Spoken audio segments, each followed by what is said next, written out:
జూబ్లీహిల్స్ ఉప ఎన్నికపై ఫోకస్ పెంచారు సీఎం రేవంత్ రెడ్డి. ఈ నియోజకవర్గంలో కాంగ్రెస్ అభ్యర్థి విజయం సాధించడం కోసం గట్టి ప్రయత్నాలు చేస్తున్నారు. ఇప్పటికే రోడ్ షోలు నిర్వహించిన రేవంత్ అందుబాటులో ఉన్న అవకాశాలను వినియోగించుకుంటున్నారు. నియోజకవర్గంలో కీలకంగా వివిధ సామాజిక వర్గాల మద్దతు కోసం అస్త్రాలను ప్రయోగిస్తున్నారు. జూబ్లీహిల్స్ బైపోల్ను ప్రతిష్టాత్మకంగా తీసుకున్నారు ముఖ్యమంత్రి రేవంత్ రెడ్డి. కాంగ్రెస్ అభ్యర్థి విజయం కోసం అన్ని ప్రయత్నాలు చేస్తున్నారు. ఇప్పటికే సామాజిక వర్గాల వారీగా అస్త్రాలను ప్రజల్లోకి వదిలారు. దీంతో ఉప ఎన్నిక సాక్షిగా సీఎం రేవంత్ రెడ్డి 2 ఏళ్ల పాలనకు ప్రజలిచ్చే తీర్పు ఎలా ఉంటుందోనని అధికార పార్టీలో పెద్ద ఎత్తున చర్చ జరుగుతోంది. కాంగ్రెస్ అధికారంలోకి వచ్చిన తర్వాత జరుగుతున్న 2వ బైపోల్లో గెలిచి ప్రభుత్వ పరంగా మరింత పట్టు సాధించాలని భావిస్తోంది హస్తం పార్టీ. జూబ్లీహిల్స్లో ముస్లిం మైనారిటీల ఓట్లు కీలకంగా ఉన్నాయి.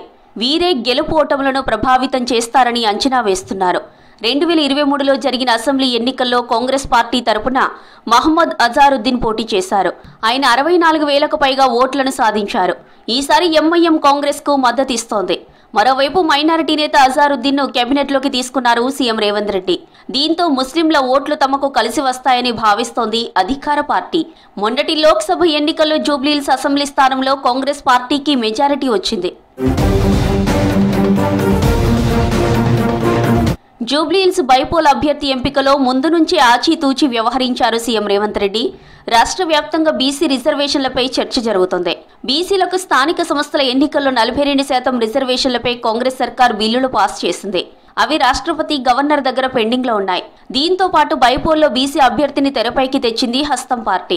జూబ్లీహిల్స్ సెగ్మెంట్ లో స్థానికంగా మంచి పట్టున్న నవీన్ యాదవ్ ను బరిలోకి దింపారు సీఎం. దీంతో కాంగ్రెస్ పార్టీ బీసీల వైపు ఉందనే సంకేతాన్ని ఆ వర్గాల్లోకి పంపగలిగారు రేవంత్ రెడ్డి.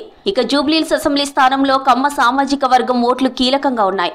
ఇప్పటికే కమ్మ సంఘం నేతలతో సీఎం రేవంత్ రెడ్డి తన నివాసంలో మీటింగ్ ఏర్పాటు చేసి వారి మద్దతు కూడగట్టారు.